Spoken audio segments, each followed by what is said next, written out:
नमस्कार, मैं आरबी सिंह यादव और आप देख रहे हैं मेरा YouTube channel R B Singh Yadav editor. आज हम कांग्रेस पर बात करेंगे। कांग्रेस को इनकम टैक्स विभाग ने लगभग 1800 करोड़ के आसपास का नोटिस भेज दिया है। फिर भी कांग्रेस हिम्मत नहीं हार रही है, सारे जवाब दे रही है, रोजाना प्रेस कॉन्फ्रेंस कर रही है और अपनी बात कह रही है। आज भी सवेरे प्रेस कॉन्फ्रेंस हुई, जयराम रमेश आए, दिल्ली के प्रदेश अध्यक्ष भी थे और उन्होंने सारी बातें कहते हुए कहा कि कल इंडिया गठबंधन की रामलीला मैदान में रैली होने जा रही है और उसमें बहुत सारे मुद्दे उठेंगे, देश के सारे नेता आएंगे। ये बात अपनी जगह है और सारी बातें सही है। इससे पहले मैं आपको बता दूं, कल राहुल गांधी ने भी डटकर मुकाबला किया सारी चीज़ों का और उन्होंने एक बहुत बड़ी बात कह दी और वो बात ये थी कि सत्ता बदलती रहती है और यहाँ तक कह दिया उन्होंने कि यदि हम सत्ता में आए तो सारी चीज़ों का हिसाब किया जाएगा। हिसाब के मानी निश्चित तौर पर यही सारी चीज़ें हैं कि जहां गलतियां हो रही हैं और उन गलतियों को इग्नोर किया जा रहा है और जहां गलतियां नहीं हो रही हैं वहां गलतियां निकालने की बात की जा रही है। ये धर्म मैं समझता हूं, संविधान में जो लोग शपथ लेकर आते हैं और कहते हैं कि संविधान के अनुसार ही हम काम करेंगे, कभी किसी गरीब को, असत्य को, गरीब को दुखी नहीं करेंगे और असत्य का कभी सहारा नहीं लेंगे। तो ये सारी चीज़ें उन अधिकारियों पर जाती हैं जो आईएएस और आईपीएस से आते हैं। मैं आपको बता दूं कि इस समय देश में बहुत बड़ा मजाक चल रहा है और मजाक ये है कि ईडी के जरिए किसी से भी कुछ भी कहलवा लिया जाता है और उसके बदले में भारतीय जनता पार्टी को चंदा दिलवा दिया जाता है। तो एक ये बड़ी बात है, उल्लेखनीय है। हम सारी बातें उल्लेख कर चुके हैं कि केजरीवाल ने पिछले दिन 27 तारीख को शायद अदालत में क्लियर कर दिया था कि भारतीय जनता पार्टी ने चंदा लिया है मुझे फंसाने के लिए और उनसे नाम उगलवाने के लिए।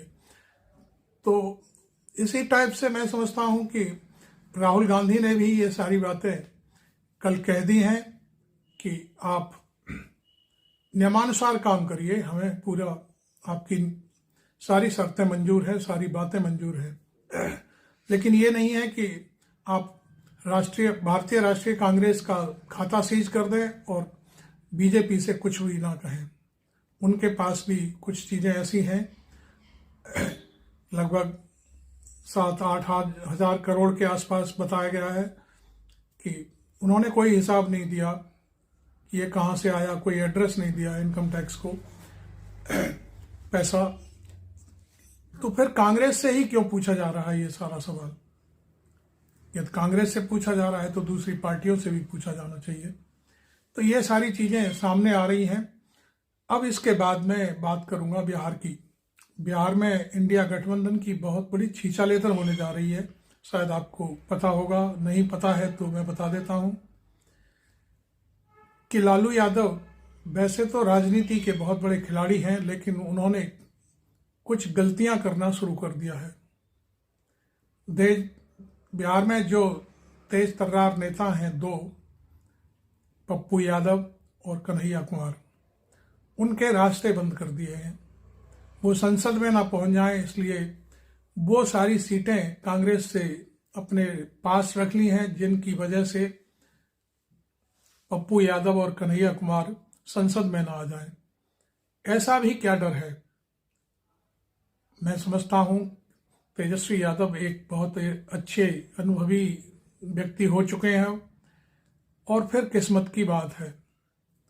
किस्मत जो जिसको कहाँ जहाँ ले जाएगी वहाँ होकर ही रहेगा, आप उसमें कुछ भी नहीं कर सकते। इसलिए पूर्णिया सीट पर आपने जबरदस्ती अपना आधिपत्य जमा करके वहां की सीट पर बीमा भारती, जो जनता दल यूनाइटेड से दल बदल करके आ रही हैं, विधायक हैं, उनको टिकट दे दिया है। यह है पप्पू यादव के खिलाफ बहुत बड़ी नाइंसाफी है, क्योंकि पप्पू यादव वहां से सांसद भी रह चुके हैं और वो उनकी कर्म भूमि है, बहुत बड़ा योगदान है उनका वहां की जनता के प्रति, जनता उन्हें बहुत प्यार करती है। और लालू यादव की इस खिचड़ीपन वाली राजनीति में यदि ये फंदा फंस गया तो मैं समझता हूं बीमा भारती की जमानत जब्त हो जाएगी। तो इससे बढ़िया ये है कि वो सीट पप्पू यादव को दे दी जाए, चाहे वो कांग्रेस दे, चाहे आरजेडी दे, जो भी दे। लेकिन ये बड़ा एक अक्लमंदी का काम होगा। राहुल गांधी को और लालू यादव को बैठकर इस बात पर मंथन करना चाहिए। इस तरह की खबरें आ रही हैं, आपको मालूम है, और बड़ी हाईलाइट हो रही हैं गोदी मीडिया में, तो ये एक खतरनाक संकेत है इंडिया गठबंधन के लिए। दूसरी बात बेगूसराय है। बेगूसराय कन्हैया कुमार का जनपद है, वो वहाँ की पैदाइश है, और कन्हैया कुमार बड़े प्रखर वक्ता भी हैं, कांग्रेस में एनएसयूआई के अध्यक्ष हैं। तो बेगूसराय सीट भी कांग्रेस से छीन करके भारतीय कम्युनिस्ट पार्टी को दिलवाई गई है, और भारतीय कम्युनिस्ट पार्टी ने जल्दी आनन फानन में वहां अपना प्रत्याशी भी उतार दिया है।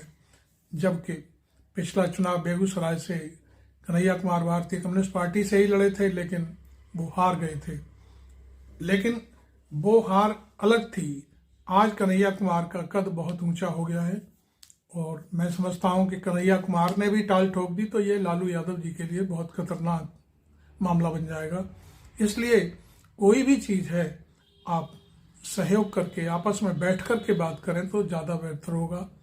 मैं समझता हूं ये किस्मत की बात है कि आज पप्पू यादव और कन्हैया कुमार जैसे नेता कांग्रेस के पास हैं, और यदि इसी तरह का मामला चलता रहा तो मैं समझता हूं ये गठबंधन भी बिहार में बहुत तेजी से खत्म हो जाएगा। तो मेरा तो अपना सुझाव यह है कि इन दोनों नेताओं को चुनाव लड़ाया जाना चाहिए दोनों सीटों से, और बाकी की चीजें जो छोटी मोटी हैं वो होती रहती हैं। एक आध सीट कांग्रेस से और ले लीजिए, भारतीय कम्युनिस्ट पार्टी से दूसरी ले लीजिए, लेकिन इन नेताओं का रास्ता मत रोकिए। तो मैं समझता हूं कि कल की रैली में शायद ये बातें आ सकती हैं, और दबे मन से नहीं भी आती हैं तो ये बहुत ही गड़बड़ होने जा रहा है। हालांकि पप्पू यादव ने कल भी और आज भी लगातार कह दिया है, मर जाऊंगा पर पूर्णिया नहीं छोड़ूंगा। ये बहुत बड़ी बात है। वास्तविकता यह है कि पप्पू यादव ने अपनी पार्टी का समायोजन कांग्रेस में इसी वजह से किया है कि वो पूर्णिया से चुनाव लड़ेंगे, और इसी शर्त पर वो वहां गए हैं। हालांकि पप्पू यादव आज भी कई बार मैंने उनके बयान देखे, वो ये कह रहे हैं कि कांग्रेस नहीं छोड़ूंगा, पूर्णिया भी नहीं छोड़ूंगा, और लड़ूंगा जरूर, और सीमांचल के इलाके को, बल्कि उन्होंने तो अब यहां तक कह दिया है कि सारी 40 की 40 सीटें कांग्रेस की झोली में डाल करके रहूंगा। तो ये चीजें जब आ रही हैं तो ये लालू यादव और तेजस्वी के लिए बहुत घातक सिद्ध हो सकती हैं। 26 की जगह आप 25 सीटें लड़ लीजिए, 25 नहीं है तो 28 लड़ लीजिए, क्या फर्क पड़ता है। आप नेता हैं, बिहार के बहुत बड़े नेता हैं, तो आपको इस तरह की चीजें मैं समझता हूं शोभा नहीं देती। क्योंकि जो चीजें आज हो रही हैं गोदी मीडिया में लपक करके उन चीजों को बाहर लाया जा रहा है, तो इसलिए ये बहुत बड़ा एक संकेत है। तो मैं आपको बता दूं कि हालात जिस तरह से बिहार में हैं, कुछ कुछ उत्तर प्रदेश में भी इसी टाइप से हैं। आज मैं आजम खां को सुन रहा था एक जगह, उन्होंने भी कहा था कि मेरा भी इनकाउंटर हो सकता है। ये बहुत बड़ी बात कह दी है। उनका सोचना यह है कि भाई जब पहले भी अस्पताल में इलाहाबाद में ये घटना हो चुकी है, और बांदा जिला जेल में ये घटना कल ही हुई है मुख्तार अंसारी के साथ, तो उनको भी ये डर लग रहा है कि हो सकता है मेरा भी अब नज़दीक समय आ गया है। उनको ये आशंका है कि शायद मेरे साथ भी कुछ हो सकता है। हालांकि भगवान ना करे, हम प्रार्थना करते हैं कि वो स्वस्थ रहें हमेशा, और जनता का सहयोग हमेशा उनको मिलता रहे। तो लेकिन उनकी आशंका को भारत सरकार को, उत्तर प्रदेश सरकार को आगे ला करके सोचना चाहिए, क्योंकि राजनीति में कोई स्थायी कोई नहीं होता, ये सब लोग जानते हैं। ना मोदी रहेंगे ना योगी रहेंगे, एक दिन सबको जाना है और नीचे आकर के दूसरे लोगों को सत्ता संभालनी है। तो ये एक प्रक्रिया है और संविधान में व्यवस्था है। तो ऐसा मत सोचिए कि जो आज आप हैं वहाँ पर तो आप सब कुछ करेंगे और कल आप वहाँ नहीं रहेंगे तो फिर दिक्कत होगी। योगी जी के साथ तो ये सारा मसला एक बार हो ही चुका है। आप जानते हैं ये योगी जी वही हैं जो संसद में फूट फूट कर रोए थे। तो इसलिए ये सब चीज़ें, एक दूसरे के प्रति नफरत के भाव मत लाइए, राजनीति करिए, बहुत अच्छी राजनीति करिए। दूसरी बात, मैंने एक बहुत बड़ी इम्पोर्टेंट बात है वो मैं ये कहना चाहूँगा भारत सरकार को कि यूनाइटेड नेशंस ने इस समय जो घट रहा है, अरविंद केजरीवाल और इंडियन कांग्रेस, भारतीय राष्ट्रीय कांग्रेस के खाते सीज करने के मसले पर जो टिप्पणी की है वो बहुत ही एक ऐसा संकेत देती है कि ये हमारी कूटनीति, राष्ट्रनीति और विदेश नीति के खिलाफ जा रही है।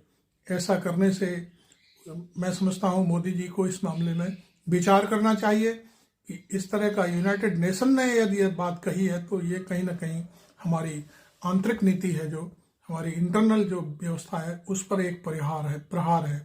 क्योंकि यूनाइटेड नेशन ने कहा है कि शायद भारत में कुछ गड़बड़ हो रहा है और एक तरफा चुनाव लड़ने की कोशिश की जा रही है। क्योंकि भारतीय जनता पार्टी के रिजिम में कांग्रेस के सारे खाते सीज कर दिए गए हैं, उन पर फाइन लगा दिया गया है। तो इसको भी मैं समझता हूँ नरेंद्र मोदी को खास तौर पर ध्यान देना चाहिए कि ऐसा यदि कोई वाक्य यूनाइटेड नेशन की तरफ से आया है तो ये बहुत एक गलत बात है। और केजरीवाल पर अमेरिका का जो बयान आया है वो भी एक बहुत ही खतरनाक संकेत है। आप किसी भी राजदूत को बुलाकर हड़का सकते हैं, बात कह सकते हैं, वो एक अलग बात है, लेकिन आपके खिलाफ इस तरह की बातें आ रही हैं, देश के प्रधानमंत्री के खिलाफ, देश की सरकार के खिलाफ, ये बहुत ही एक, मैं समझता हूँ बहुत बड़ी बात है। तो मैं इस वीडियो को यहीं समाप्त करता हूँ और आपको मेरा ये वीडियो कैसा लगा इस पर आप जरूर टिप्पणी करें और मेरे चैनल को सब्सक्राइब करना बिल्कुल ना भूलें, क्योंकि चैनल सब्सक्राइब करने से आपका पैसा खर्च नहीं होता और मेरा मनोबल बढ़ता है। अच्छी और सच्ची खबरों के लिए मुझे देखते रहिए। मैं आरबी सिंह यादव।